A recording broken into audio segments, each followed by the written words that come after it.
Hey, welcome back, everyone. Joining us now are Dr. John Klibanoff and Eric, one of his knee replacement patients.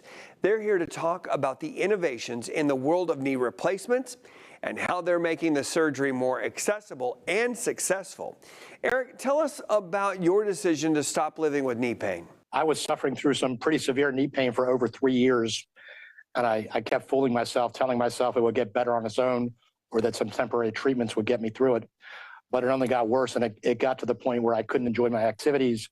I couldn't travel for work or for vacation, and it even became painful to walk my dogs. And then about 1.5 years ago, I was going to the doctor for another knee injection, which had offered me little relief. And I'd already been educated about modern implant materials and surgical techniques and an implant that's kind of designed to match your specific anatomy. And I decided then and there to schedule the surgery and not continue with the injections.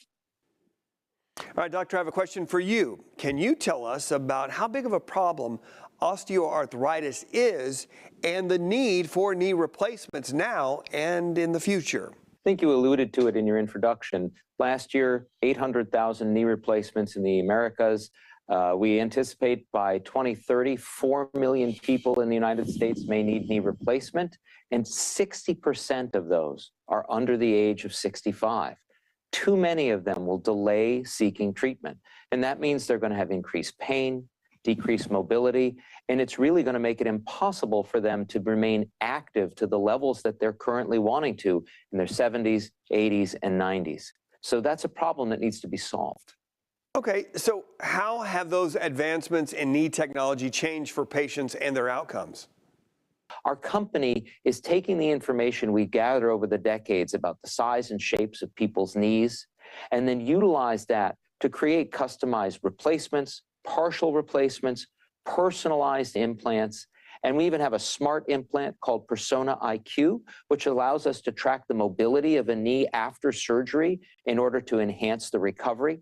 And when you make those two things, with the patient's demands, the patient's size, the patient's gender, their level of activity, what we find is the outcomes are better.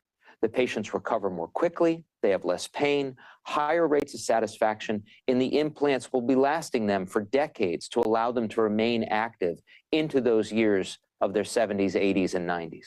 Eric, I want to send it back over to you for this last question. Tell us about your recovery and the experience that you've had since.